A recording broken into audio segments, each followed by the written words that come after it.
let me dive into Kyler real quick, Con. Kyler was very different than Baker, right?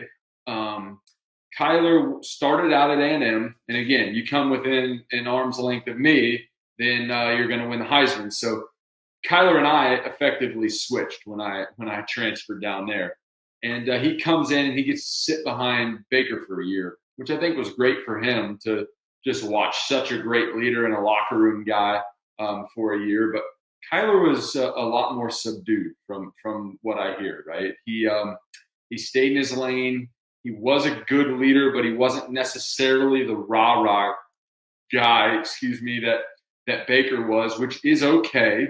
And I think giving Lincoln Riley some credit here, Lincoln did such a great job managing both of their personalities to get the most out of them on the field. Because Kyler steps in, he's got 1 year, and he goes out after a historic year by Bake and tops it. I mean, just plays absolutely flawless football. And what some of the attributes that I think that Kyler had that made him great is, number one, he was a competitor. And the guy, whether it was on the baseball field or the football field, he's always been a competitor. One of the winningest, if not the most winning high school quarterback of all time, arguably the best high school quarterback at all time out of Allen, Texas, but also obviously gets drafted in the first round by the Oakland A's his junior year, I believe it was. And man, the guy's just a freak athlete. So he is an ultimate competitor, but where Baker maybe, made up for some lack of athleticism with grit and determination, Kyler didn't need to. He was fast. He was shifty. He could make plays with his feet. But something that it took a little while for people to figure out was the guy has a cannon of an arm.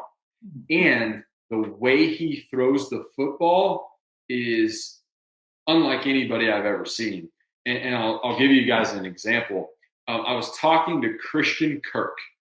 Christian Kirk played wide receiver at A&M when Kyler was there, and then also played with Kyler for the Arizona Cardinals when they played together out there. Christian Kirk is wide receiver for the Jacksonville Jaguars now, and somebody I would consider not only a great friend, but a phenomenal professional.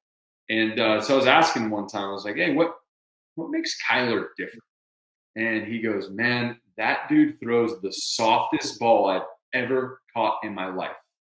And what that means is it's a softball or a catchable ball. Like when I throw the ball and I'm throwing a slant route and I'm trying to fit it in there, I throw it with so much velocity, and it's a hard ball, right? I mean, it hits your hands and you gotta catch it. Kyler was able to put enough zip on the ball, but it still was like butter. And he would put it right on the money. He was deadly accurate. And I thought that was just a unique thing to say from a receiver about the way that a guy threw the football. And it showed up. I mean, the production that he got out of some of those receivers, and he had some great receivers, but the guy was just deadly accurate. I think he also had this confidence about him, which I know that's one of my points that I'll get to at the end, that all quarterbacks that are great have just a ridiculous level of confidence.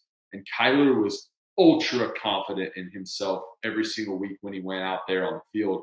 He had a lot to prove. He was a big-time 5-star recruit that things didn't go his way, and then he got his shot and he ran with it. So Kyler's certainly one of the best to wear the crimson and cream